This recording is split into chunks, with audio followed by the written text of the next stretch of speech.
couple of days, the United Nations is going to hold a one-day event to celebrate the 20th anniversary of its first World Conference Against Racism.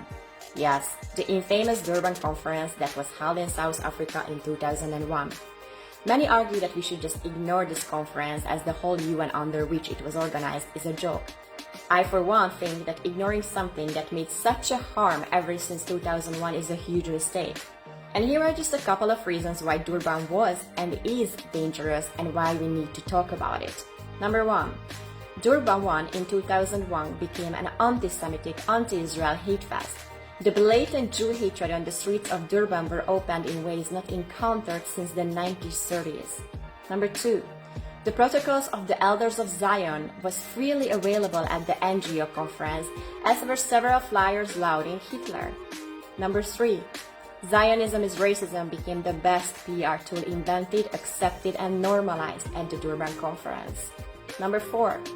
The BDS movement is a direct consequence of the conference. The official lead was launched in 2005. Its mission statement was born in Durban, which says, Zionism is a dirty word. Number 5. Durban became the template for the next 20 years when it comes to anti-Israel rhetoric.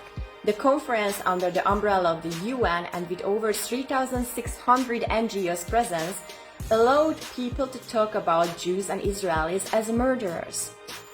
Durban basically made anti-Semitism and Jew hatred acceptable and justified.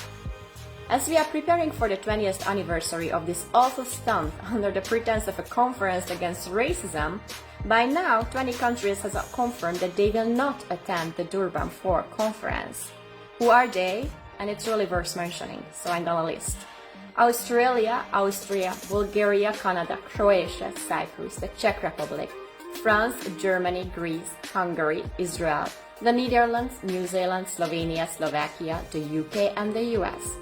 Of course, this very much angers the Palestinian Authority that openly slammed these countries already, as they tweeted, and I quote, "Such inquitous call to boycott the conference display an alarming level of deficit in morality and expose a hypocritical approach," end of quote.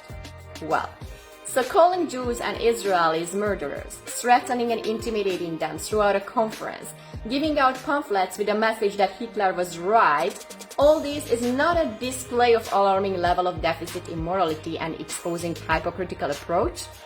Well, what the PA is missing yet again, though they are really not missing, we know that they know it very well, that the countries that boycott the Durban do not go against the Palestinian Arabs. What these countries actually do is finally deciding not to single out one country over another. And for what it's worth, this is the minimum level of morality we all can ask for.